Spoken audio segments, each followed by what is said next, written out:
Chapter 11. The Castle of Nightmare. They were too late. Even when they had her in their sights, they were too late. Princess Celestia's worst fears had come true. Nyx had become Nightmare Moon, and she had been the one to deliver her to those who would complete the transformation. While Princess Luna lingered in Ponyville to find out more about what had happened, Celestia went straight back to Canterlot. Upon arriving at the palace, she ordered for her generals to be summoned. She didn't care if they needed to be roused from their beds or pulled from their spouses. Celestia needed to speak with them immediately, and was making rare use of her royal rank to ensure it happened. The royal guard took their princess's orders, and within minutes some of the most trusted members of the guard were racing to fetch the generals.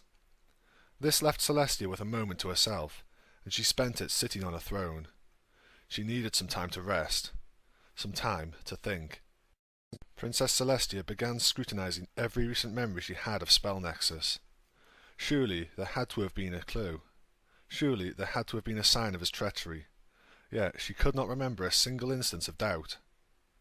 Spell Nexus betraying her would be like Twilight Sparkle betraying her. It just didn't seem possible. Yet that impossibility had become a reality. Spell Nexus had betrayed her, but before Princess Celestia could try to figure out why, she was drawn from her thoughts. The doors to the throne room opened, and Celestia couldn't help but look to see who entered the room. She didn't think her generals could arrive so quickly, and they hadn't. The pony that was now striding across the room, moving with purpose in each step, was her sister, Luna. Celestia rose from the throne and walked to meet her. "Luna, I'm surprised you were able to return so quickly. Have you already finished interviewing the residents of Ponyville?" Luna did not reciprocate the warm welcome her sister offered. She instead glared at Celestia with hard eyes and a deep frown. "I delegated the task to a number of guards, because there is only one pony I want to talk to at the moment. You. What have you been hiding from me?" Celestia winced under the sharpness of Luna's tone. She quickly realized the conversation she and her sister were about to have wasn't going to be one of their better ones.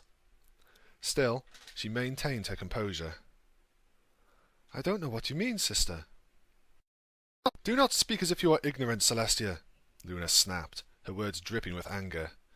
"You know something about what just transpired in Ponyville, and of the strange mare that was seen there. Now, I shall only ask this once more. What have you been hiding from me?" Celestia turned away from her sister, unable to look her in the eyes as she began to recount the truth. "Just after the end of winter, a cult pony napped my personal student, Twilight Sparkle, as part of an elaborate spell that would have done the unthinkable. I am happy to say that Twilight suffered nothing worse than a small cut on her leg and some rope burns. The spell in question, however, was designed to take the shreds left behind when you were saved by the elements of harmony and do what?" Luna pressed. "The spell would have taken those shreds, the lingering magic and echoes of the mare you used to be, and used them to give Nightmare Moon her own body." "Give Nightmare Moon her own body?" Luna echoed in disbelief, shaking her head firmly. "No, such a thing is not possible. I was Nightmare Moon. She cannot exist without me. She is what I became when I stole magic to make myself more powerful, and she was destroyed by the elements of harmony." Princess Celestia shook her head. "Not destroyed, Luna. The elements of harmony are not a force of destruction. They could only separate you from the power and jealousy that once possessed you. They peeled Nightmare Moon off of you, and left behind the tattered shreds like discarded fruit peels." "But how could that be enough to reform Nightmare Moon?" Luna asked, her rage growing more intense as it was fueled by her confusion. "There is more to a mare, to a life, than power and emotions." "I do not claim to fully understand it," Celestia said, "but you know how magic works just as well as I do. Truly pure magic is a rare thing. A magic from any pony can carry with it an echo of its owner. It is why some spells are stronger when driven by emotions like anger or happiness. It is why no two unicorns have the same magic. Magic and the soul are very closely tied. And, because of this," Celestia continued as she shifted on her hooves, "I can only assume that an echo of the mare you used to be, an echo of Nightmare Moon, lingered in the shreds that the elements of harmony left behind. That was what the resurrection spell was meant to target. It was supposed to distill, reform, and strengthen that echo, so that it would be able to create a new body for Nightmare Moon. Luna shook her head firmly. No! That can't have been enough!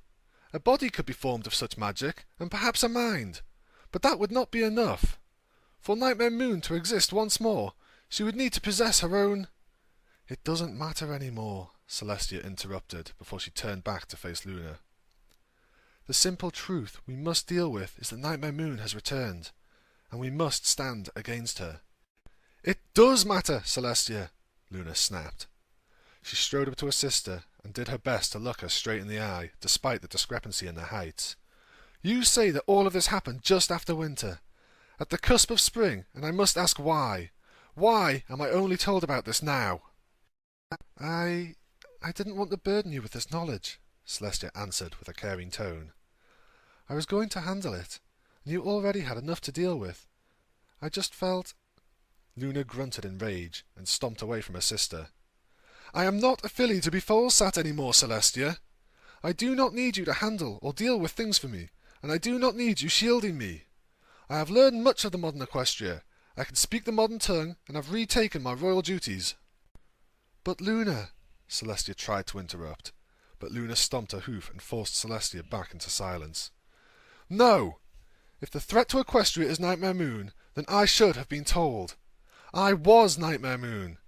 Everything that mare did was my fault. If somehow some pony were to bring bring her back, then it's my fault for being here in the first place. Luna, stop it! You aren't responsible. Yes, I am! Luna bellowed. Her starry cloud of a mane was pulsing violently, like enraged waves on a storm-torn ocean. And, even if I weren't, you still should have told me about this before it became such a threat. When were you going to tell me? Sister, please. When, Celestia? Luna pressed through gritted teeth. Celestia opened her mouth to answer, but, after a few moments, she shut her mouth again. She was unable to say anything. She had no words, and from that silence, Luna got her answer. You weren't! You weren't going to tell me anything, ever! You were hoping to keep this whole thing a secret. I was only trying to protect you, Celestia said, trying to defend herself. I was just trying to keep you from having to— Keep me from what? Keep me from taking responsibility for my past? Keep me from doing what I can for the sake of our kingdom, for our ponies? Nightmare Moon, either as what I was, or what she is now, is my responsibility. You should have told me about this from the very beginning. Luna brought her hooves up and stomped them on the ground in an attempt to vent some of her rage boiling inside of her. If anything, the fact that she and I were once one and the same makes me more qualified to deal with this situation than you. At the very least, had our roles been reversed, I would have told you the truth. I know, Celestia admitted, and perhaps you are a better mare than me in that regard. But sister, you've had enough to deal with. You've been working yourself to the bone. You perform your duties at night and spend the rest of your waking hours trying to catch up with all that has happened during your banishment. I didn't want to burden you any further, but it was my burden to bear, Celestia, and we may have been able to avoid this entire situation if you had told me in the first place. Luna sucked in a deep breath and let out a ragged, irritated sigh. You and I, however, cannot change the past nor deny the present. Nightmare Moon is now a mare of her own, and all we can do now is try and stop whatever schemes she has formed. We should send word to your student and her friends. I imagine we will need them to wield the elements of harmony once more. Celestia tensed and shifted her gaze away from Luna. We may not be able to rely on the elements of harmony. Luna furrowed her eyebrows, sensing there was still more she hadn't been told. Why not? Do you remember Twilight's cousin, Nyx? The one who played Nightmare Moon during the children's play at the last spring festival? Luna's eyebrows shifted, one becoming arched as her rage took a back seat to confusion. Of course. Why do you ask? That filly is not Twilight's cousin, nor is she even related to Twilight by any familial connection. In fact, she had never been seen before her arrival in Ponyville a few days after Twilight was rescued. Luna needed a moment to take in the information. When she realized why Celestia would suddenly bring up Nyx, her jaw dropped, and her eyes widened in disbelief. "That filly? You don't mean to tell me that?" "Yes," Celestia confirmed. "The filly known as Nyx was the incomplete product of the original resurrection spell. This evening the cult got their hooves on her, and they were able to finish the spell they started. In truth, Nyx was always Nightmare Moon, but tonight the cult returned to her all the memories and powers she once possessed." "But how did the cult get hold of her?" Luna asked. "I spoke with a few ponies in Ponyville before departing. They said that the cult appeared and Nightmare Moon rose up from the centre of the spell. No pony witnessed somebody being taken to the ritual, and wouldn't Twilight have sent a letter if she feared Nyx was missing?" "No, she wouldn't have," Celestia admitted with a whisper. "Why not?" Celestia swallowed as she struggled to find the strength to admit her own mistake. Because I was the one who took Nyx. I was the one who delivered her into the hooves of that cult." Luna was struck silent. She strode up beside her sister, expecting the punchline to what could only be a cruel joke. Yet the expression on Celestia's face made it clear she was telling the truth. Luna couldn't help but stumble over her words in disbelief. "Celestia, why? Why would you do that?" "For some time now I have feared that Nyx was Nightmare Moon," Celestia confessed. "At a school function she was able to turn another pony into a tree, and displayed other magic well beyond unicorns her age. My dreams became tormented with images of her growing into the mare you used to be, and threatening every pony I care about." "I had to be sure she wasn't a threat," Celestia said, trying to defend her actions with words she didn't believe anymore. "I had to know what I was dealing with, so I could act before Nyx could become a danger to Equestria, to Twilight, or to you. So I spoke with Spell Nexus, and he promised a spell that would allow me to glimpse into Nyx's soul. It was supposed to let me see for myself if she was a danger."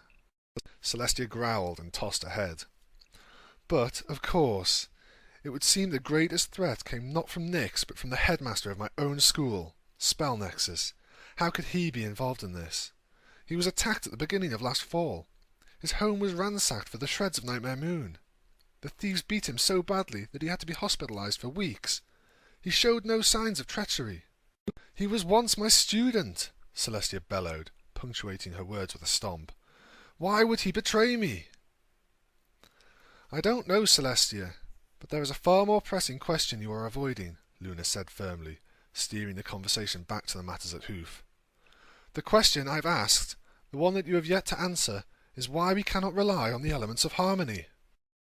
"Because I dare not ask a mother to strike down her own daughter," Celestia shouted, directing her anger with Nexus not only at Luna, but also at herself. "Not when I tore that daughter away." "Mother? Daughter? Celestia, you do not mean to tell me—" "I do. I speak of Twilight and Nyx. Since the end of winter, my student has been caring for Nyx. From what Twilight told me, it began innocently enough. Like me, she feared that Nyx was Nightmare Moon, but she did not want to risk an innocent filly being unjustly banished to the moon. Thus, until she could be certain of Nyx's origins, Twilight kept her a secret. Yet, over the months they spent together, Twilight's sparkle grew to be more than just a caretaker. Celestia struggled with her words. She came to care for Nyx like a daughter. She became her adoptive mother." Luna's face contorted into a horrified expression. "And is that why we cannot rely on the elements of harmony? Because you stole Nyx away from Twilight? Celestia, it's one thing to keep this a secret from me, but what could have possessed you to? Do you realize that—" "I am fully aware of what I have done," Celestia bellowed, cutting off Luna's accusation. "No, I don't think you are," Luna yelled back, raising her voice to match Celestia's. "Don't you think Twilight would have noticed if Nyx acted like the mare I used to be? Don't you think she would have sent you a letter if she feared something was wrong? You once told me you trusted Twilight completely. Why would you doubt her now? I could not stand by and wait for Nightmare Moon to—" "Yes, you could have," Luna shouted back, her voice booming. "If Nyx was going to become Nightmare Moon, there would have been warnings, signs. She wouldn't have just transformed overnight. Why did you act before there was an actual threat? You realise that this is your fault that it has happened, don't you? It's your fault, Nightmare Moon." "I know!" Celestia shouted, her composure breaking like a frail twig. "Do you actually think for a moment that I wanted to do any of this? To cause my dear student such pain? I do not need to be told the heinous nature of my actions." But I could not wait for Nyx to become Nightmare Moon," Celestia said with a flare of her wings. "I could not wait until that witch was standing on our doorstep with half of Equestria destroyed in her wake. I had to act preemptively. I had to be able to prepare, to get ready, so that if Nyx did change into Nightmare Moon, I would be ready to stop her before any pony got hurt." "But why?" Luna demanded. "Why couldn't you wait? Why did you feel you had to act?" "Because the last time I waited, I lost you for 1,000 years!" Celestia screamed. The fire of Luna's anger cooled under the weight of those words, and she couldn't look away as Celestia crumbled in front of her like a sandcastle being eroded by the ocean's waves. Celestia's wings fell limp, and she hung her head so low her nose almost touched the floor. Tears began to stream from her eyes, forced out by the guilt, fear, and pain welling up inside of her. "The last time I waited," Celestia said quietly. "The last time I decided to just wait and see if things would get better or worse was when you were showing the first signs of your jealousy. I thought, I hoped, you would get through it. I thought that surely the ponies of Equestria would appreciate your knight as I did. I decided to wait, to let things work themselves out. We both know how successful that was. So condemn me for what I've done, Luna. It's no less than I deserve," Celestia said. She raised her head to meet Luna's gaze as tears continued to flow down her face.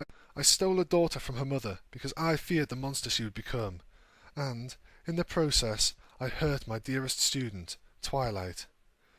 Even worse, because of my actions, my fears have become reality. I, however, couldn't just sit by and wait. I couldn't give Nightmare Moon the chance to cast her dark shadow over Equestria once more. I couldn't let her hurt Twilight. I couldn't let her hurt you. I just couldn't stand by and hope that things would work out." "Sister," Luna said, her voice a kind tone for the first time since the conversation had begun. Celestia, however, shied away from the comfort. She turned and walked slowly back to her throne, doing her best to magically dry her eyes. "But I can't think about that now. I have to focus on the threat Nightmare Moon poses. I must be ready to stand against her." "Not I, sister. We," Luna corrected. She moved beside Celestia as a reassuring smile spread onto her lips. "Just as Nightmare Moon threatens me, she threatens you, and I am not going to let her hurt my elder sister. We'll work together. We'll find her, and, if she won't listen to reason, we'll do what is necessary to protect Equestria." Celestia smiled, nodded, and leaned into Luna. "Thank you, sister. I don't think I could face this if you weren't beside me." "That's what sisters are for." Nightmare Moon stood in an elegant hall, taking in its finely crafted beauty. Regal black marble columns flanked either side of the hall and rose to support a high, arched ceiling. Rich purple curtains were draped from the columns, and torch holders glowed with white, magical gems. The finest detail of the room, however, was the ceiling. It was encrusted with diamonds, using the precious gems as stars in a mural of the nighttime sky. One gem in particular, which looked to be as big as Nightmare Moon's head, had been used to mimic the full moon in all its glory. "Does it please you, my queen?" Spellnexus asked with a respectful bow. "It does," Nightmare Moon replied as she moved towards her new throne. It had rich night blue cushions and a frame made of rare oak from the Dragon Country. Nightmare Moon couldn't help but admire its every detail as she settled into it. She fluttered her wings, and a contented smile formed as she looked across the room. It was her throne room, and it existed only to complement her own elegant beauty. "You have done well, Spellnexus," Nightmare Moon said. "But I am curious. How did you manage to construct such a grand room in secrecy?" "It is not just this room, my queen, but a whole castle," Nexus replied. He rose from his bow and approached the throne. "We found an unexpected ally in a clan of wild mutts known as the Diamond Dogs. They were a more than willing workforce once we promised to assist them in their search for precious gemstones. They dug out this entire cavern and then assisted in the construction of the castle, Spell Nexus continued. Once you have defeated Celestia and Luna, there are but a few dozen feet of rock separating this castle from the world above. Should you wish, it would be trivial for you to raise the castle to the surface. It would be a grand proclamation of your new place as Equestria's ruler. Nightmare Moon's smile widened, and she pictured her castle rising up and casting a harsh shadow across the land. Yes, it was a good thought, but one she would save for later. She could not raise the castle before defeating the Royal Sisters, and her curiosity was not yet sated. Tell me, why were the Diamond Dogs willing to put forth so much effort for the gemstones? I do not know, Your Majesty, Spell Nexus answered. We never questioned why the Diamond Dogs wanted the gems. Perhaps they are like dragons and eat them. Or perhaps they just like to roll around in piles of gemstones as hogs roll around in mud. In the end, does the reason really matter? The important thing was that they were strong, fast, and a willing workforce. Nightmare Moon's eyes flashed, her curiosity fed by Spell Nexus's words. What did the Diamond Dogs do with the gems? Was Nexus right? Did they use them as a source of food, or did they in fact roll around in them? But wouldn't rolling around in gemstones hurt? Perhaps they had thick skin, or maybe they used the gems in another way. Perhaps they used them to make clothes, or used them as a source of currency. There were simply too many questions, and Nightmare Moon would have at least some of them answered. Spell Nexus! I want to see the leader of the Diamond Dogs, or whichever of them you brokered this deal with. Nexus looked up at Nightmare Moon with equal parts concern and confusion. Forgive me, Your Highness, but part of our agreement with the Diamond Dogs was that, at the conclusion of the deal, they would migrate much further into their tunnels. We could not risk them interfering with our work. A frown formed on Nightmare Moon's lips. She hated it when she couldn't find the answer to her question. Her insatiable curiosity was her vice. It was why she loved to sit in Shirley's classroom every day when she was in school. Oh, how she found such joy in learning new things from the mulberry pony who... Nightmare Moon shut her eyes and seized control of her mind before it could wander further. She could not think of those memories any more. She was a queen, and Shirley was no longer her teacher. Shirley, like every pony else, was just a subject that needed to be brought into line, nothing more. I see, Nightmare Moon said, as she turned her gaze back to Spell Nexus. That is unfortunate. Still, if a Diamond Dog is found, have him brought to me. There are some questions I would like answered. As you wish, Your Majesty, Spell Nexus said with another bow. Now, Your Highness, please allow me to show you the rest of your new castle. Nightmare Moon followed behind Nexus as he gave her the grand tour of her new home. The castle was beautiful, every bit as regal as Canterlot Palace. Yet, Nightmare Moon found herself questioning some of the decorations. Around almost every corner there was a mural or statue depicting her. The quantity alone would have been creepy, but there was also an unnerving, constant theme in how she was being portrayed. While each mural and statue was unique, each was made up of dark, threatening visuals. One had her standing over the battle-broken bodies of Celestia and Luna. Another had her casting a dark shadow over cowering ponies. They were all images of the future Equestria could look forward to, and it left a strange feeling in the pit of Nightmare Moon's stomach. And here is the Royal Library, Nexus announced, drawing Nightmare Moon's attention away from the castle decorations as the pair entered the grand, bookcase-lined room. Please forgive the lack of books on the shelves. We built it to house the collection from the Canterlot Palace. Once you have taken your place as Equestria's true queen, we intend to move the collection from there to here, should you wish to continue using this castle as your palace. Nightmare Moon nodded and let her gaze drift across the mostly empty shelves. The room was just as impressive as the rest of the castle. The towering bookshelves dominated the walls, and the entire room was wrapped in a cool, dark colour scheme. Yet, she found one aspect of the decor unappealing. There was a painting above the library's fireplace which showed her standing over the charred, blackened remains of Canterlot. Why did every painting, mural and statue in her castle have to make her look like she was leading an army from Tartarus? Deciding she would leave that thought for another time, Nightmare Moon strolled around the room. She noticed a few Pegasus ponies fluttering about, putting away some of the books that had been gathered. Like all the other servants and guards she had seen, the Pegasi possessed something that drew her curiosity. "Why do all of you have eyes like mine, Nexus?" Nightmare Moon asked. "It is your blessing, my queen," Nexus replied, swelling with pride. "As you may know, I was once the headmaster of Celestia's school for gifted unicorns.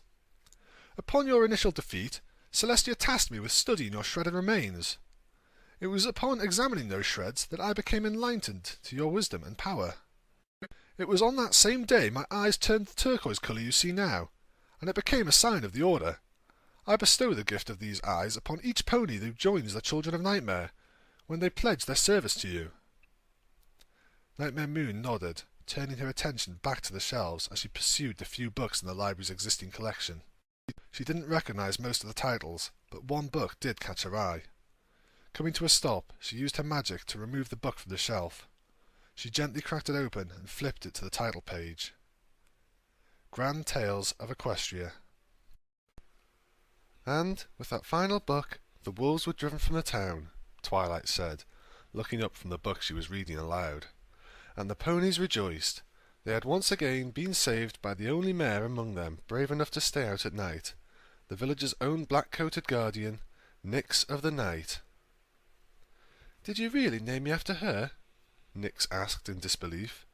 She squirmed deeper under the covers of her bed and rested her head on the pillow as Twilight shut the book that had been the source of the evening's bedtime story. Twilight laughed and set the book down. "Yes, though I'll admit it was mostly because she had a black coat like yours." Do you think I could be as brave as she was some day?" Nyx asked.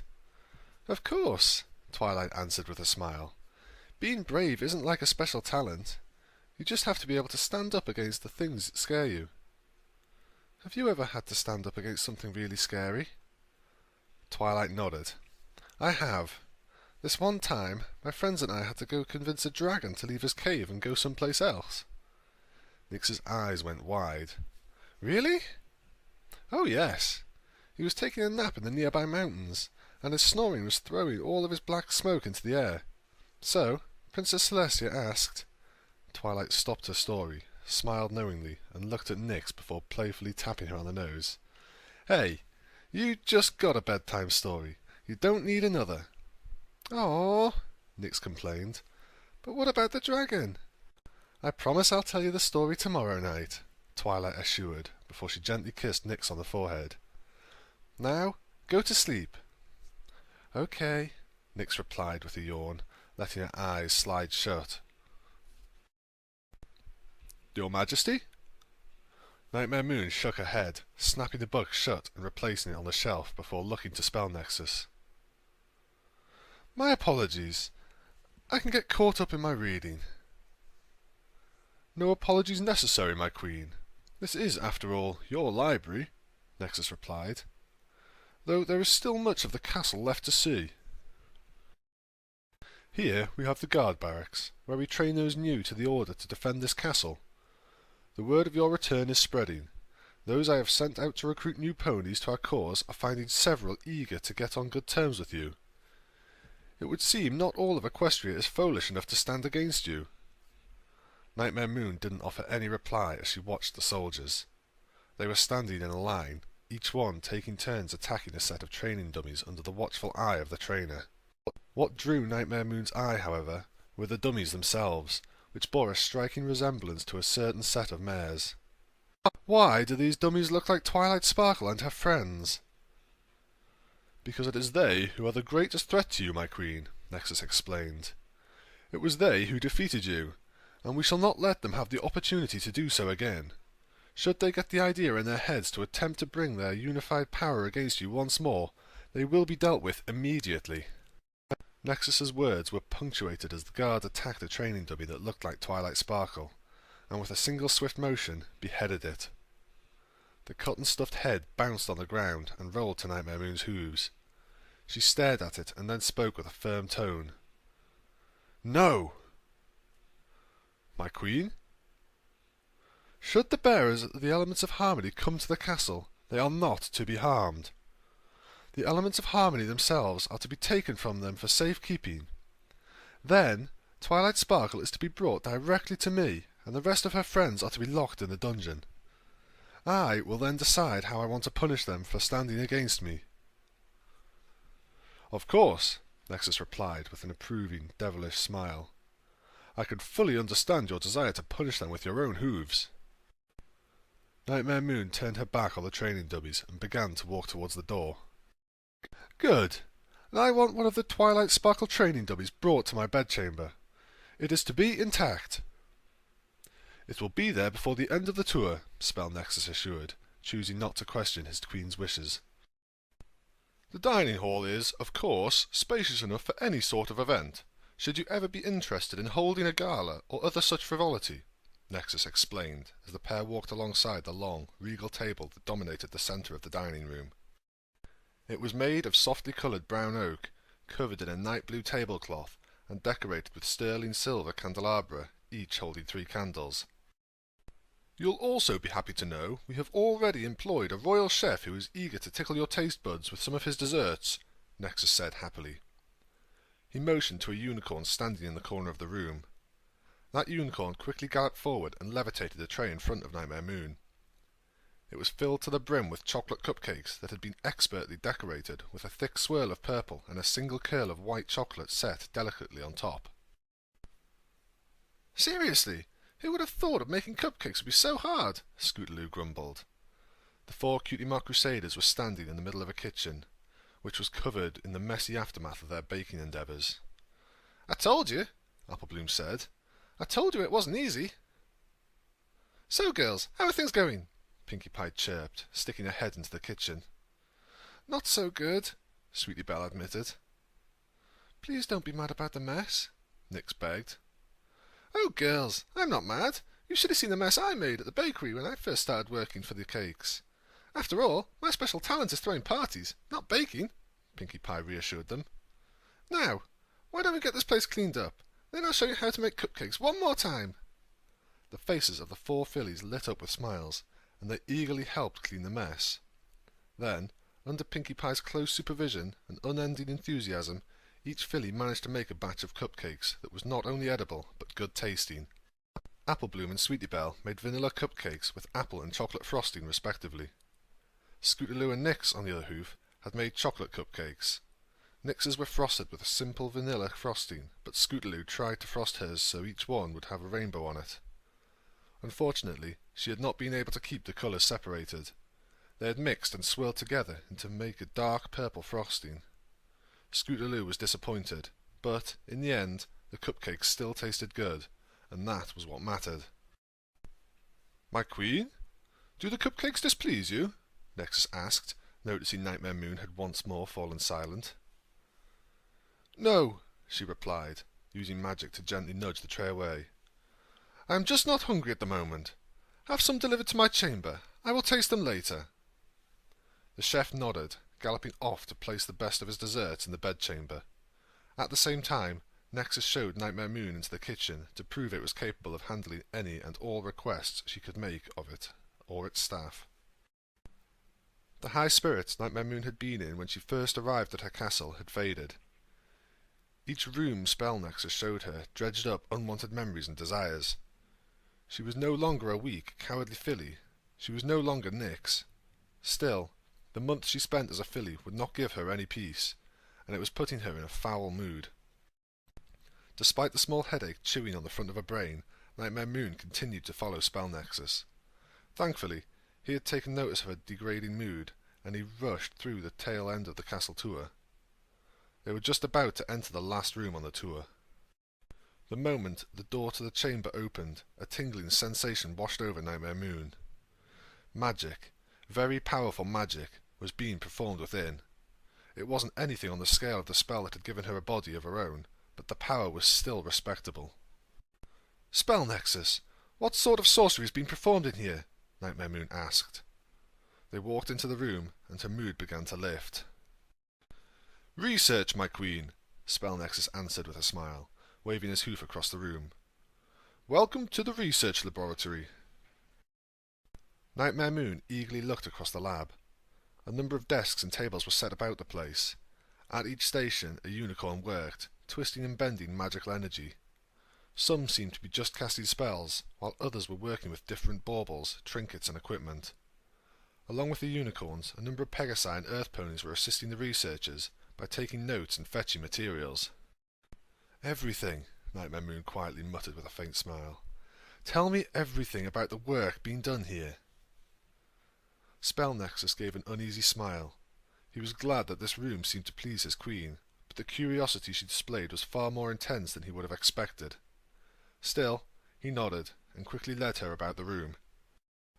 The first research station they approached was by far the largest.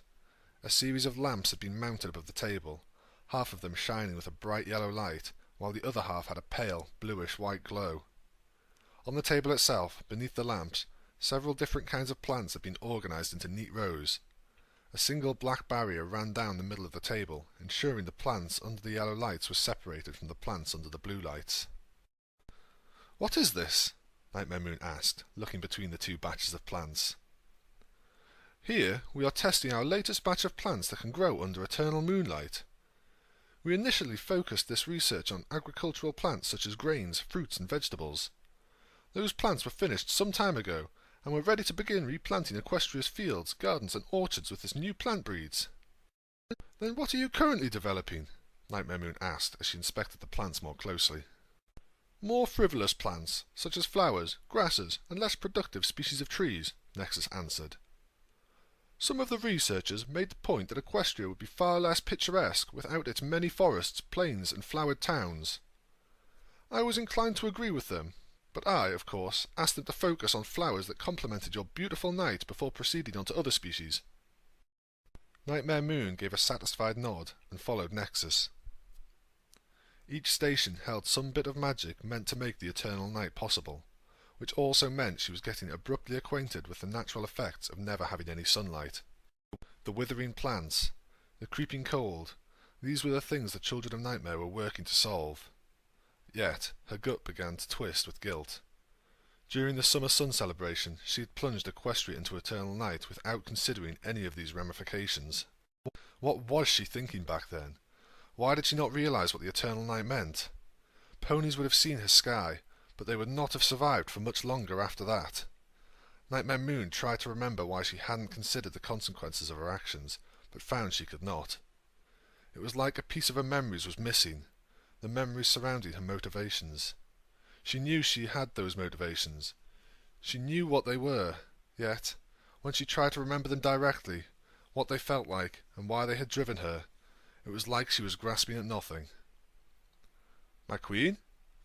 Nightmare Moon shook her head, realizing she had zoned out once more. She turned to Spell Nexus, who was looking at her curiously. "Yes?" "I'm sorry. I was wondering if you had any questions for the research team." Nightmare Moon shook her head, turning towards the door. "No, Nexus. I do not have any questions for them. They have been doing good work, and I'm pleased to see you have endeavoured to make Equestria a paradise of the eternal night." Spell Nexus smiled before he and the whole research team bowed. "You honour us with your kind words." Nightmare Moon huffed, fluttering her wings. "Just make sure that once I have unseated Celestia and Luna from Equestria's throne, that you do not waste time transforming Equestria. I will not have this country become a frozen wasteland." "I assure you, my queen, we will work with all haste to make Equestria a paradise worthy of your rule." "Good," Nightmare Moon stated flatly. "Now I am tired and I wish to rest." "Then I'll escort you to your private chambers without delay," Spell Nexus said eagerly, before leading Nightmare Moon back into the hallway. "And here are your private chambers, my queen," Nexus said, his horn opening the large, elegant door. "You will find a pair of guards stationed outside at all hours, should you ever need any assistance. We only used the finest furniture, and I picked out the decorations myself. Does it please you?" "Yes," Nightmare Moon replied, though she had barely even looked at the room before she stepped inside. "I am honoured to hear you say that, my queen. Now, you are undoubtedly tired. I will leave you to rest, and, when you are ready to begin the campaign to seize Equestria, simply have one of the guards come find me." "I will," Nightmare Moon replied flatly. She turned and watched Nexus bow one final time before leaving. He pulled the door shut behind him, and only then did Nightmare Moon take in the atmosphere and furnishings of the room. Like the rest of the castle, it was decorated in a nighttime theme, with dark blues and purples accented by moons and stars. A perfectly circular bed sat in the centre of the room. It was easily large enough to fit her comfortably, and it rested beneath an intricate fresco of the moon on the ceiling. With only mild interest, Nightmare Moon circled the room once and examined all of the new furniture. There was a fireplace, a vanity mirror, a set of dressers, a few tables, a bookcase, a door to a small exterior balcony, and a writing desk. It was everything some pony would need to enjoy a quiet night in their bedroom, and, as Spell Nexus said, it was all the finest furniture. It, however, did little to improve Nightmare Moon's mood. She finished examining the rest of the room and turned her attention back to the bed. There, resting on the soft-looking blanket, were the two items she had requested during the day. A tray of carefully decorated cupcakes and the training dummy that resembled Twilight Sparkle. Focusing on the desserts first, Nightmare Moon gently lifted and removed the paper from one of the cupcakes. She took a single, gingerly bite and smiled at the flavour. It was good. It was moist, smooth, and it tasted so much like the cupcake's Pinkie Pie. The cupcake hit the door a moment later, thrown across the room by Nightmare Moon's magic. It bounced off the door, crumbled to pieces, and fell to the floor as some of its frosting clung to its point of impact. Nightmare Moon then took the tray and slammed it, along with all the remaining cupcakes, against the door. She pressed down hard, using it to flatten each one of the frosted desserts for several seconds before she released her magic. The tray stuck to the door for a moment, but then fell free to reveal the results of Nightmare Moon's anger, the squished mess of cupcake crumbs and frosting. With the tray no longer holding it up, the gooey mess began to slide down the door. It left a smear of frosting in its wake, and only came to stop once it had reached the floor. The next thing to fall under Nightmare Moon's hateful gaze was the training dummy of Twilight Sparkle. She lifted it with her magical mane and held it in front of her face. At first, her grip was careful, gentle, but then she began to squeeze tightly around the dummy's neck. Nightmare Moon stood there for several seconds, strangling the lifeless doll. She then threw it to the ground and began stomping. Again and again she lifted her body up and brought her forehooves down on the Twilight dummy. Only when it was leaking cotton from a number of holes and her leg was about to fall off did Nightmare Moon cease her assault. As a final insult to the doll and the pony it resembled, Nightmare Moon hurled the dummy across the room. It bounced off the floor and ended up disappearing into the space beneath the writing desk, where Nightmare Moon chose to leave it. She stomped over to the balcony door, threw it open, and stepped outside to look at the exterior of her castle and the cavern it was contained in. She would be Equestria's queen. She would overthrow Celestia and Luna, and she would make Twilight Sparkle pay.